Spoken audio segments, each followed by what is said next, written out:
நேயர்களுக்கு வணக்கம். நம்ம நிகழ்ச்சியில ஆன்லைன் வாயிலாக டாக்டர் சபரி இணைந்திருக்கிறார். பேசலாம். வணக்கம் சார். வணக்கம் மேடம். ஆ இயக்குனர் சிகரம் அப்படின்னு சொல்லக்கூடிய தமிழ் சினிமா இண்டஸ்ட்ரியில பலர வளர்த்து விட்ட இயக்குனர் பாரதி ராஜா அவருடைய மகன் வந்து நேற்றைக்கு அ மறைந்தார். அதற்கு காரணமா மாரடைப்பும் சொல்லப்படுது. ஆ முன்னாடி சிகிச்சை எடுத்துக்கிட்டாரு. ஆப்பரேஷன் பண்ணாங்க. ஆப்பரேஷன் பண்ணி வீட்டுக்கு வந்து அதற்கு பிறகு அவரு வந்து இறந்துட்டார் அப்படிங்கும்போது, அங்க பல்வேறு கேள்விகள் மருத்துவ ரீதியாவும் எழுப்பப்படுது. என்ன நடந்துச்சு அப்படின்னு. உங்களுடைய முதல் கருத்து சார். இல்ல கண்டிப்பா வந்து இந்த யங் ஏஜ் ஹார்ட் அட்டாக்ஸ் வந்து அதிகமா வந்து காணப்படுதுன்றதுல எந்த மாற்று கருத்தும் இல்ல. நம்போ ரொம்ப ஓல்டான ஒரு cardiologist doctor Chockalingam sir 70, 80 plus அவர்லாம். அவர்லாம் ஆமா. வந்து நெறைய டைம் அவரோட க்ளோஸா உரையாட நெறைய எனக்கு வாய்ப்பு கிடைச்சிருக்கு. அப்போ அவரு சொல்றது என்ன அப்டின்னா, நான் அப்பலாம் வந்து 80 வயசு 90 கூட வந்து பேஷண்ட்ஸ் ஹார்ட் அட்டாக்ன்னு அந்த அளவுக்கு பார்த்ததில்ல சபரி. ஸோ 80 வயசுல மேல தான் இந்த ஹார்ட் அட்டாக்லாம் வந்து வருமே. ஆனா இப்ப வந்து ம். பார்த்தீங்கன்னா வந்து இந்த 50, 40லலாம் வருதுன்னும்போது எனக்கே ஆச்சரியமா இருக்கு. அப்டின்ற மாரி ஒரு சொல்லி நான் பார்த்துருக்கேன். ஸோ வந்து அவரே சொல்றாரு, ஒரு போன ஜெனரேஷன்ல வந்து அந்த அளவுக்கு இல்ல. ஆனா இப்ப வர ஜெனரேஷன்ஸ்ல வந்து இவ்வளவு எங்கேஜ் ஹார்ட் அட்டாக்ஸ் வந்து பார்க்கிறோம் அப்படின்றது, கண்ணுக்கு எதிர்க்க நம்ம பார்க்கிற ஒரு விஷயம் தான் அப்படின்றது வந்து ரொம்ப ஒரு வருத்தத்த அளிக்குது ஒரு பொதுமக்களா. ஆனா ஒரு மருத்துவரா வந்து என்ன மாற்றங்கள் நடந்திருக்குன்னு யோசிக்கவும் தோணுது. இப்ப இவர் கேஸ்லயும் வந்துட்டு அந்த மாரி ஒரு மாரடைப்பு, ஹார்ட் அட்டாக் தான் காரணம்.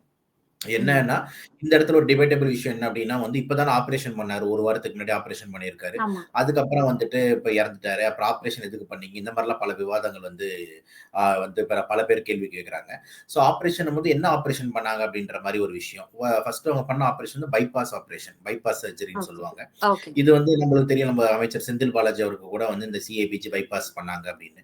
So first of all bypass ஜென்ரலா எப்போ பண்ணுவாங்க அப்படின்னு மாதிரி எடுத்துக்கிட்டோம்னா, மல்டிபிள் இடத்துல வந்து ஹார்ட்ல அடைப்பு இருக்கு, பிளாக்ஸ். ரத்தக்கட்டு இருக்கு, ம். பிளாக்ஸ் இருக்கு அப்படின்னும் போது, உங்களால ஒரு ஆன்ஜியோ மூலியமாவோ இல்லைன்னா ஒரு மாத்திரை மூலியமாவோ சரி பண்ண முடியாது அப்படின்னும் போது, அப்பதான் பைபாஸ்ன்ற ஆப்ஷனே உள்ள வரும். ஸோ பைபாஸ் ஆபரேஷன்ன்றது அப்பதான் வந்து உள்ள வருது ஒண்ணு. ஆமா. ஸோ இப்ப இவருக்கு பைபாஸ் பண்றாங்க அப்படின்னும்போது, அந்த அளவுக்கு வந்து அவ்வளவு பிளாக் ஆல்ரெடி அர்த்தம். ஓகேங்களா?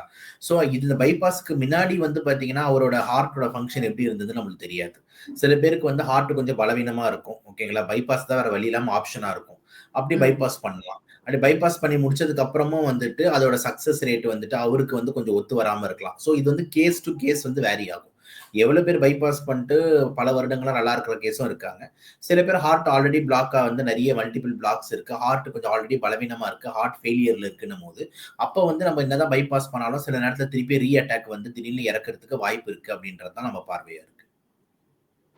Okay sir. இப்ப இவருடைய இந்த மாரடைப்புக்கு காரணமே வந்து, அ ரொம்ப ஸ்ட்ரெஸ், ஓவர் ஸ்ட்ரெஸ், மன அழுத்தம் 24/7 வந்து ஒரு அழுத்தத்திலே தான் அவரு வாழ்ந்துட்டு இருந்தாரு. அது போக யாருமே எதிர்பார்க்காத மாரி இயக்குனர் சிகரம்னு சொல்லக்கூடிய பாரதிராஜா அவர்களுக்கும், அவருடைய மகனுக்கும் ஃபினான்ஷியல் ரீதியா நெறைய பிரச்சனைகள் இருந்தது. அ அப்படின்னு ஒரு விஷயமும் வந்து நேற்றிருந்து பேசுபொருளா இருக்கு. இந்த ஓவர் ஸ்ட்ரெஸ் மட்டுமே ஒரு மனுஷன இந்த அளவுக்கு கொண்டு போய் தள்ளுமா? அப்படிங்கிற கேள்வி இருக்குல்ல. கண்டிப்பா இதோட மோசமா கூட கொண்டு போய் தள்ளும். ஓகேங்களா? எவ்வளவு பேர் ஓவர் ஸ்ட்ரெஸ்னால இப்ப வந்து ஒரு 2 நாள் முன்னாடி பார்த்தீங்கன்னா, டாக்டர் ஃபெட்டர்னிட்டி 2, 3 நாள் நியூஸ் குடும்பத்தோட தற்கொலை அப்படின்னு பார்த்தோம். ஆமா. ஓகேங்களா? ஸோ ம். இந்த டிப்ரஷன், ஸ்ட்ரெஸ்ன்றது நம்ம வந்து சும்மா சாதாரணமா அடி போட முடியாது. ஓகேங்களா? அதுவும் நீங்க இந்த ஃபைனான்ஷியல் லாக்லாம் ஆயிட்டீங்க அப்படின்னா, பெரிய இருக்கிற ஆளுங்க அந்த ஃபைனான்ஸ் குடுத்த ஆளுங்க எப்படி நெருக்குவாங்க என்று நம்ம யோசிக்க முடியாத அளவுக்கு நெருக்குவாங்க. ஓகேங்களா?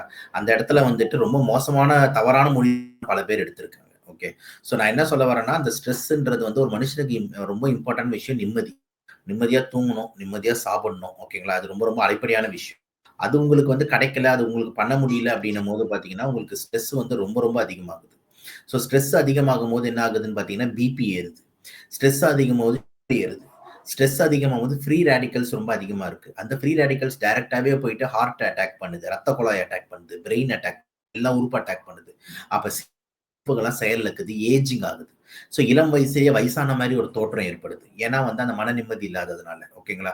ஸோ ம். ஃப்ரீ ரேடிக்கல்ஸ் அதிகப்படுத்துது. ஸோ ஹார்ட்டோட ஏஜிங்க வந்து நம்ம இன்கிரீஸ் அந்த மாரி ஹார்ட்ல அந்த கொலஸ்ட்ரால் படியிறது, அந்த கொழுப்பு படியிறதெல்லாம் வருது ஸ்ட்ரெஸ்னால. இதெல்லாம் நெறைய ப்ரூவன் ஸ்டடீஸ். ஸோ வெறும் ம். ஸ்ட்ரெஸ் மட்டுமே ஒரு ஆள கொல்ல முடியும்ன்றது ரொம்ப ரொம்ப இம்பார்ட்டன்டான விஷயம்.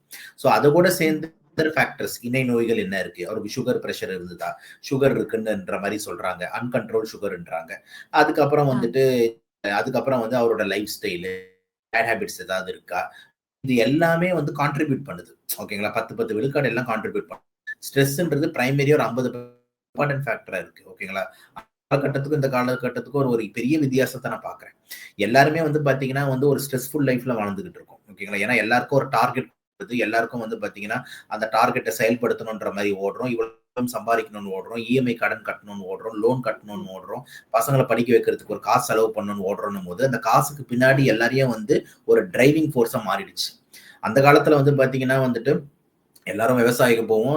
நல்லா போகம் விளைவிப்பாங்க. நல்லா அந்த போகத்தையே நல்லா சாப்பிடுவாங்க. நிம்மதியா வந்து இருப்பாங்க. அது தொழிலா வந்து இருந்தது. ஓகேங்களா?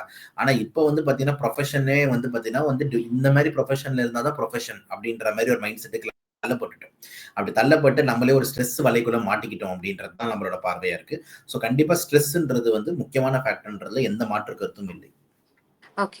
ஆ இவரு மா ஏற்கனவே ஆப்பரேஷன் பண்ணியிருக்காங்க. நீங்களும் சொன்னீங்க. ஓப்பன் ஹார்ட் சர்ஜரி பண்ணியிருக்காங்க அப்படின்னு. இப்ப ஹாஸ்பிட்டல்ல இருந்து டிஸ்சார்ஜ் ஆயி வீட்டுக்கு போறாரு அப்படின்னா, அங்க வந்து டிஸ்சார்ஜ் பண்றதுக்கு முன்னாடி ஒரு ஃபுல் செக்கப் பண்ணிட்டு அவரு வீட்டுக்கு போறதுக்கு ரெடியா? அவரால வீட்டுக்கு போயி ஸ்டேபிளா இருக்க முடியுமான்னு ஃபுல் செக்கப் பண்ணிட்டு தான் எந்த ஹாஸ்பிட்டலா இருந்தாலும் வீட்டுக்கு அனுப்ப போறாங்க. வீட்டுக்கு போய் சில தினங்கள்லயே எகைன் வந்து அவருக்கு வந்து உயிரிழக்கிற அளவுக்கு போகுது அப்படின்னா, அது என்ன ரீசனா இருக்கும்னு உங்களால கணிக்க முடியுது? ஓகே. அதான் வீட்டுக்கு போயிட்டு சர்ஜரி பண்ணி வீட்டுக்கு போயிட்டு உடனே சில தினங்கள்லயே உயிரிழப்பே ஏற்படுது அப்டின்னா, என்ன ரீசனா இருக்கும்னு உங்களால கணிக்க முடியுதுன்னு நெனைக்கிறேன். இல்ல நீங்க சொல்றது 100 உண்மை. கண்டிப்பா ஒரு ஹாஸ்பிட்டல்ல இருந்து டிஸ்சார்ஜ் ஆவறதுக்கு முன்னாடி எல்லாமே ஒரு பேசிக் புரோட்டோகால் ஃபாலோ பண்ணி செக் பண்ணி தான் வந்துட்டு டிஸ்சார்ஜே பண்ணுவாங்க. அதுல டவுட்டே கிடையாது. யாரும் இப்ப சர்ஜரியில இருந்து ஆப்பரேஷன் தியேட்டர் வெளிய வந்தோனே எந்திச்சு ஓடுப்பா வீட்டுக்கு அப்படின்னு சொல்லவே மாட்டாங்க. ஓகேங்களா? கண்டிப்பா வந்துட்டு ஒரு 5, 6 நாள் வந்து கண்காணிப்புல வச்சிருப்பாங்க. ஃபர்ஸ்ட் ஐசிசியூல இருப்பாங்க. அப்புறம் வார்டுக்கு வருவாங்க. அப்புறம் வார்டுல இருந்து நல்லா ம். மொபிலைஸ் பண்ண முடியுதுனா தான் வீட்டுக்கு அனுப்புவாங்க. ஸோ இப்ப வந்து பாத்தீங்கன்னா, அது அந்த பேராமீட்டர்ல எந்த மாற்று கருத்தும் இல்ல. கண்டிப்பா வந்து எவ்ரிதிங் பிபி நார்மலா இருக்கா? பிரஷர் நார்மலா இருக்கா? சுகர் நார்மலா இருக்கா? அவரோட லெவல்ஸ்லாம் நார்மலா இருக்கா? சரி இந்த மாத்திரைகள்லாம் போடுங்க அப்படின்ற மாரி கரெக்ட்டா பாருங்க அப்படின்னு சொல்லி தான் அனுப்புறாங்க. ஆனா ம். அதையும் தாண்டி வந்து ஒரு அட்டாக் வருதுன்னா, அப்ப எவ்வளவு மோசமான இருதயமா இருந்திருக்குன்னு யோசிச்சு பாருங்க. இவ்வளவுதான் ம். மேட்டர். ஓகேங்களா? அப்போ அந்த பிரைமரியான அடிப்படையான அந்த நோய் ரொம்ப தீவிரமா இருந்திருக்கு. அந்த ஹார்ட் ரொம்ப பலவீனமா இருந்திருக்கு. அடைப்பு பல இடத்துல இருந்திருக்கு. ஓகே. ம். என்னதான் மாத்திரை போட்டாலும், பைபாஸ் பண்ணாலும் பத்தாதுடா, அந்த ஹார்ட் எக்ஸ்பைரி ஆயிடுச்சுடான்ற மாரி நம்மளுக்கு உணர்த்துது. புரியுதா நான் சொல்றது? ம். ஸோ திருப்பி அந்த பைபாஸ் பண்ணியும், திருப்பி அட்டாக் வருதுன்னா, அப்ப எவ்வளோ அடைப்புகள் இருக்கும்? எவ்வளோ வந்து பார்த்தீங்கன்னா வந்து ப்ராப்ளம் அந்த ஹார்ட்ல இருக்கும். ஸோ அந்த இடத்துல வந்து ஒரு சர்வைவல் வந்து வராம வந்து போகுது. ஓகேங்களா? ஸோ இது வந்து ம். பார்த்தீங்கன்னா, ஒரு பைபாஸ் பண்ணிட்டோமே அப்படின்னு சொல்லிட்டு டாக்டர்ஸும் வந்துட்டு ஒரு நம்பிக்கையா இருந்திருப்பாங்க. பார்ப்போம் எப்படி போகுதுன்னு. இது இருந்த வரைக்கும் நல்லா தான் இருக்காரு. தப்புன்னு திருப்பி ம். இன்னொரு அட்டாக் வரும்ன்றது வந்து எவ்வளோ ஒரு பேட் டைம். ஸோ திருப்பி நின்றுது. ஸோ இந்த மாரி ஒரு ஆப்ஷன்ஸும் அவருக்கு குடுக்கப்பட்டிருக்கும். பலவீனமா இருக்கு. இந்த மாரி நெறைய ஸ்டாக் இருக்குன்னா, வேற இருதயத்த எடுத்து வச்சிரலாமேன்ற ஒரு ஆப்ஷன் குடுக்கப்பட்டிருக்கும். ஓகேங்களா? அது பேர் டிரான்ஸ்பிளான்ட்ன்னு சொல்லுவாங்க. ஓகே. ஸோ அந்த ஓகே. ஆப்ஷன்ஸ்லாம் வந்துட்டு பர்சனலா அவங்களுக்கு பேசின டாக்டர்ஸ்க்கும் அவருக்கும் நடுவுல இருக்கிற அந்த கான்ஃபிடென்ஷியல் ப்ராப்ளம்ஸ். ஆனா இந்த மாரி ஆப்ஷன்ஸ் இருக்கு. ஓகே. ஸோ ம். ஆனா நெனைக்கிற மாரி இன்னைக்கு நான் இப்போ வந்து எனக்கு ஒரு பார்லேஜி பிஸ்கட் வேணும்னா, இப்ப போய் கடையில ரூ. 2 குடுத்து வாங்கிட்டு வந்துரலாம். அந்த மாரி நீங்க போயிட்டு ஹார்ட் டக்குன்னு எடுத்துட்டு மாத்திக்கலாம் முடியாது. ஓகேங்களா? ம். ஹார்ட் டிரான்ஸ்பிளான்ட்ன்றது ஒரு வெயிட்டிங் ப்ராசஸ், பெரிய ப்ராசஸ். அதுக்கு நெறைய பொருளாதார செலவாகும். 50, 60 லட்சம் மேல ஆகும். பிளஸ் ஹார்ட் கிடைக்கணும். கிடைச்ச ஹார்ட்டோட பிளட் மேட்ச் ஆகணும். ஆர்ஹெச் கேப்பபிலிட்டி மேட்ச் ஆகணும். எல்லாம் இருந்தா தான் ஓகே. ஸோ இது வந்து ஒரு சிம்பிள் ஈஸி விஷயம் கிடையாது. ஸோ அதனால வந்து நடந்தது வந்து பார்த்தீங்கன்னா, ஒரு மோசமான ஹார்ட். அதனால வந்து திருப்பி அட்டாக் ஆகுது. திருப்பி நம்மளுக்கு வந்து சர்ஜரி பண்ணியும் வந்து திருப்பி அட்டாக் ஆகுறதுனால சடனா ஸ்டாப். ஓகே. சமீபத்துல ஒரு 2, 3 வருடங்கள்ல எடுத்துட்டா, சினிமா பிரபலங்களே நெறைய பேரு இளம் வயது ஹார்ட் அட்டாக்ல உயிரிழந்திருக்காங்க. நம்ம பிரபலங்கள்னு பாக்காட்டியும், இந்த இளம் வயது ஹார்ட் அட்டாக் அப்படிங்கிறது ரொம்ப அதிகரிச்சிருக்கு. இது தொடர்ந்து நம்ம பேசிட்டு தான் இருக்கோம். இது வந்து எங்க கவனிக்க தவறிடுறாங்க மக்கள்? எனக்கு தெரிஞ்சு மக்கள் வந்து எல்லாத்துலயுமே வந்து பார்த்தீங்கன்னா வந்துட்டு கரெக்ட்டா பண்றோம்னு நெனச்சு எல்லாம் தப்பா பண்ணிக்கிட்டு இருக்கோம். அவ்வளோதான். இதுதான் வந்து நான் பாடம் கத்துக்கிறேன். அதாவது நம்ப பெரிய பெரிய சீனியர் கார்டியாலஜிஸ்ட் கிட்ட பேசம்போது இத பத்தி நெறைய ஐடியா நம்மளுக்கு தெரியுது. ஓகே. ஏன்னா அந்த காலத்தோட லைஃப் ஸ்டைல், இந்த காலத்தோட லைஃப் ஸ்டைலும் அப்படின்னு எடுத்து பேச வேண்டிய தேவை வந்து இருக்கு. எல்லாருமே தப்பு பண்றோம். Including me. ஓகேங்களா? இப்ப சராசரியா நம்ம எடுத்துக்கிட்டோம்னா, நம்ம எத்தன மணிக்கு காலையில நைட்டு தூங்குறோம் அப்படின்னு எடுத்துக்கிட்டீங்கன்னா, எல்லாரும் ஆவரேஜா பார்த்தீங்கன்னா 12, 1, 2 இப்படிதான். யாரும் பார்த்தீங்கன்னா நான் 8:30 9 மணிக்கு பெட்டுக்கு போயிடுறேன்னு சொல்றது இல்ல. அதே ஓகே. மாதிரி வந்து காலையில எந்திச்ச உடனே கரெக்டான பிரேக்ஃபாஸ்ட் டைம்ல கரெக்ட்டா சாப்பிடுறீங்களா? நைட்டு நீங்க முன்னாடியே சாப்பிட்டுறீங்களா? இந்த கேள்விலாம் கேட்கும்போது பார்த்தீங்கன்னா, எல்லாருக்குமே பார்த்தீங்கன்னா, நைட்டு தான் நல்லா சாப்பிடுறேன். நைட்டு தான் வந்துட்டு ஹெவியா சாப்பிடுறேன். காலைல சாப்பிட டைம் கிடைக்க மாட்டேங்குது. இப்படின்ற ஒரு ஆமா. எக்ஸ்கியூஸ் போகுது. அதே மாதிரி இன்னொரு சைட்ல வந்து பார்க்கும்போது, என்ன சார் ஃபுட் சாப்பிடுறீங்க அப்படின்ட்டு ஒரு 100 பேர்கிட்ட கேட்டோம்னா, நெறைய இடத்துல பார்த்தீங்கன்னா, வெஸ்டர்ன் டயட் உள்ள பூந்திருக்குன்றதுல எந்த மாற்று கருத்தும் இல்ல. யாரும் காலைல எழுந்து நான் இப்போ வந்து களி சாப்பிடுறேன், இல்லன்னா ராகி சாப்பிடுறேன், இல்லன்னா வந்து பார்த்தீங்கன்னா, கேழ்வரகு சாப்பிடுறேன், கஞ்சி குடிக்கிறேன், இல்லன்னா வந்து கூழ் குடிக்கிறேன் அப்படின்றது எந்த ஆங்கிள்லயுமே இல்ல. ஓகேங்களா? எல்லாருமே சொல்றது காலைல எழுந்து வந்து கொஞ்சம் ரொம்ப டயட் ஸ்ட்ரிக்ட்டா ஃபாலோ பண்றவன்னா ஓட்ஸ்ன்றான். ஃபாலோ பண்ணாதவன் காலையிலேயே வந்து பார்த்தீங்கன்னா, புரோட்டா, அப்புறம் வந்து மத்தியானம் வந்து அந்த ஃப்ரைட் நைட் வந்து பர்கர், பீஸா அப்படி 24 ஹவர்ஸ் பிளான் பண்றது கிடைக்குது. அப்பலாம் 8 மணி 9 மணிக்கு மேல திருடன் வருவான்றாங்க. ஓகே. இப்போ வந்து பார்த்தீங்கன்னா, நீ 2 மணி 3 மணிக்கு கூட போயிட்டு என்ன வேணாலும் நீ ஆர்டர் பண்ணி சாப்பிடலாம். ஆமா. டின்னர்ஸ் வந்து சப்ளை பண்றாங்க. பீஸா சப்ளை நடக்குது. பர்கர் சப்ளை நடக்குது. இதுல என்ன ஒரு ஆச்சரியம்னா, வருங்கால ஜெனரேஷன்ஸ நெனச்சு தான் ரொம்ப பயம் அதிகமா இருக்கு. இப்பயே ஆ. 48 வயசுல இறக்குறாங்கன்னா, அடுத்து வர ஜெனரேஷன் வந்துட்டு ஏன் 25 வயசுல இறக்கக்கூடாதுன்றலாம் யோசிக்க தோணுது. ஏன் வருங்கால ஜெனரேஷன் இப்போத்துலேருந்தே ஒரு மோசமான டயட்ட சாப்பிட்டுக்கிட்டு இருக்காங்க. சுவாசிக்கிற காத்துலேருந்து, சாப்பிடுற டயட்லேருந்து எல்லாத்துலயுமே வந்துட்டு ஒரு கலப்படம், அதே மாரி ஒரு சுத்தம் இது எல்லாமே வந்து அடிபடுது. இப்போ ஒண்ணும் இல்ல அர்பன் ஸ்கொயரோ, கோரா ஃபுட் ஸ்ட்ரீட்டுக்கோ நைட் 1 மணிக்கு போனாலும், அந்த இடத்துல ஒரு 100 குழந்தைங்க இருக்கு. 100 குழந்தைங்க வாயில ஐஸ்கிரீமு, பர்கரு, பீஸா, KFC சிக்கன் எல்லாம் இருக்கு. ஓகே. இப்ப நம்ம நடுவுல வந்து ஒரு 10 வருஷம் தான் நம்ம இன்ட்ரோடியூஸ் ஆயி சாப்பிட்டே நம்மளுக்கு உடம்பு இப்படி போடுது, இவ்வளவு காம்ப்ளிகேஷன்ஸ் வருது. இதுங்க பொறந்ததுல இருந்தே அத சாப்பிடுதுங்க அப்படின்னா, அப்ப ம். இதுங்க 25, 30 வயசுலயே ப்ராப்ளம் வருமே! ஸோ அதனால கண்டிப்பா. வந்துட்டு எங்கேயோ வந்து ஒரு தப்பு வந்து நடக்குது. இதெல்லாம் அந்த காலத்துல நடக்கல. அந்த காலத்துலலாம் காலங்காத்தால எந்திச்சு நல்லா ஒரு கூழோ, களியோ சாப்பிட்டு போயிடுவாங்க. இல்லன்னா விவசாயத்துக்கு போவாங்க. நாட்டு நடத்த போயிடுவாங்க. இல்லன்னா கூலி வேலைக்கு போவாங்க. கட்டுமான வேலைக்கு போவாங்க. ஸோ அதனால நல்ல உழைப்பு. ஓகேங்களா? அதனால வந்து ம். அவங்க ஏத்த மாரி சாப்பிடும்போது செரிச்சுது. அதே மாரி நம்ம ஊர் சாப்பாடு, நம்ம பூமியில விளையிற அரிசி, நம்ம பூமியில விளையிற காய்கறி அப்படிதான் சாப்பிடுவாங்க. பெரிய பொருளாதாரத்துக்கு பின்னாடி, ஸ்ட்ரெஸ்ஸுக்கு பின்னாடி போமாட்டாங்க. ஆனா இங்க எல்லாம் அப்படியே மாறிடுச்சே. எல்லாம் மாறிடுச்சு. அதுதான் மாறல. ஓகேங்களா? லைஃப் ஸ்டைல்லேருந்து, தூக்கத்துலேருந்து, சாப்பாடுலேருந்து, இதுலேருந்து எல்லாம் மாறிடுச்சு. மனுஷனோட தேவையிலேருந்து எல்லாம் மாறிடுச்சு. அந்த காலத்துல என்ன அந்த அலைபேசி இருந்ததா? எதுவுமே கிடையாதே. ஓகேங்களா? அந்த காலத்துல வந்து எல்லாம் ஒரு லெட்டர் கடிதம் செய்தி பார்த்துக்கிட்டு இருந்தாங்க. இப்போ வந்து பார்த்தீங்கன்னா, அலைபேசிய தாண்டி இப்போ வந்து பார்த்தீங்கன்னா, அ மொபைல் ஃபோன்லயும் பார்த்தீங்கன்னா, ஸ்மார்ட் ஃபோன் வந்து என்ன எப்படின்னா, அந்த காலத்து குழந்தைங்க இந்த காலத்து விடுங்க. இப்ப நானே பார்த்தீங்கன்னா, 90ஸ் கிட்டா இருக்கும்போது, ஓடி புடிச்சு கண்ணாமூச்சின்னு ஒரு ஆட்டம் ஆடுவோம். அப்புறம் வந்துட்டு ரிங்கா ரிங்கா ரோசஸ் ஆடுவோம். கீழயும் ஓடி விளையாடுவோம். இந்த மாரி மாடியில ஓடி புடிச்சு விளையாடுறது. இதெல்லாம் நடந்துகிட்டு இருந்தது. ஓகேங்களா? பசங்க, பொண்ணுங்க. ம். இப்ப எந்த ரோட்ல பார்த்தாலும் ரோடு ஃபுல்லா காலியா தானே இருக்கு. எந்த ரோட்ல பசங்க விளையாடுதுங்க? எந்த ரோட்லயுமே பார்த்தா வந்து விளையாடுறன்ற ஆங்கிலே காணோமே. ஓகேங்களா? அந்த மாரி விளையாட்டே காணோம். ரோட்ல பார்த்தா ஒண்ணுமே இல்ல. எல்லா பசங்களும் பார்த்தா அந்தந்த வீட்டுக்குள்ள உட்காந்துக்கிட்டு ஃபோன்ல தான் விளையாடிட்டு இருக்கான். ரிங்கா ரிங்கா ரோசஸ், கிரிக்கெட், ஃபுட்பால் என்ன ஆடுறானோ எல்லாம் ஃபோன்ல ஆடிக்கிட்டு இருக்கான். அப்போ குழந்தைங்க பார்த்தீங்கன்னா வந்து அந்த மாரி செடென்டரி லைஃப் ஸ்டைலுக்கு தள்ளப்படுறாங்க. யாருமே வந்துட்டு அந்த ஒரு ஸ்போர்ட்ஸ்ன்றது யாரையும் திணிக்க முடியாது.